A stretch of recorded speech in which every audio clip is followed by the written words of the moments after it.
পারি নাই। কোনো আমি চাপ ফিল করতেছি না, আমার কাছে যথেষ্ট এখন ভালো লাগতেছে। আর একটু মানে আমাকে নতুন করে বাসা সব কিছু কিনে নিতে হয়েছে, এগুলার জন্য একটু সমস্যায় পড়তেছে। আর আরেকটা হচ্ছে এখন যে আগে তো কোনো লাইফের কোনো ছিল না, এখন শিডিউল মাফিক, যেমন নামাজের টাইম মাফিক মসজিদে আসতে হয়, সেই মাফিক ঠিকমতো টাইমে ঘুমাইতে হয়, খাইতে হয়, সবগুলো ওইভাবে করতে হয়। আমি নিজেই এসেছি, আমাকে কেউ মিসগাইড করে নাই। আর আমি এইটা মানে শপথ করে বলছি যে কোরআন 100% রাইট, এখানে কোনো ভুল নাই। এবং মানে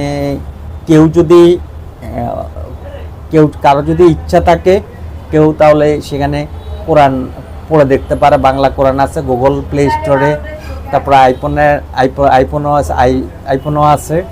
আপনার কোরআন আছে, কোরআনে আপনার ডাউনলোড করে পড়তে পারে, পড়লেই সেটা তার কাছে ক্লিয়ার হয়ে যাবে।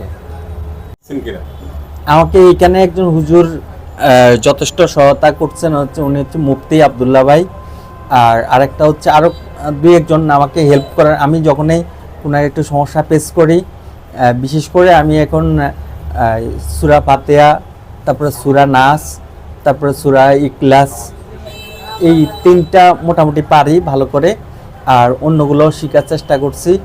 আর এমনি নামাজগুলো ইমামের পিছনে আদায় করছি আর কি। সেখানে হচ্ছে শায়েখ আহমদুল্লাহ হুজুরের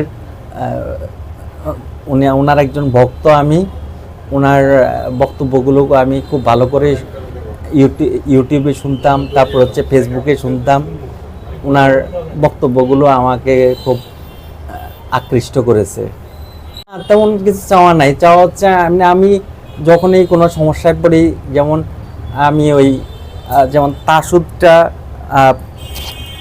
বুঝতে একটু সমস্যা হচ্ছে, আমাকে যার কাছে যাই সে হেল্প করে। যদি বলি যে আমার এটার উচ্চারণের সমস্যা হচ্ছে, আমার এটা একটু বলে দেন, সবাই সহযোগিতা করবে। এটা সময় লাগবে, কারণ হচ্ছে আমাকে প্রথম জন্ম নিবন্ধন চেঞ্জ করতে হবে, তারপর হচ্ছে আইডি কার্ড চেঞ্জ করতে হবে, তারপরে এগুলা মানে অফিসিয়াল প্রক্রিয়া, অনেক একটু দীর্ঘ সময় লাগবে।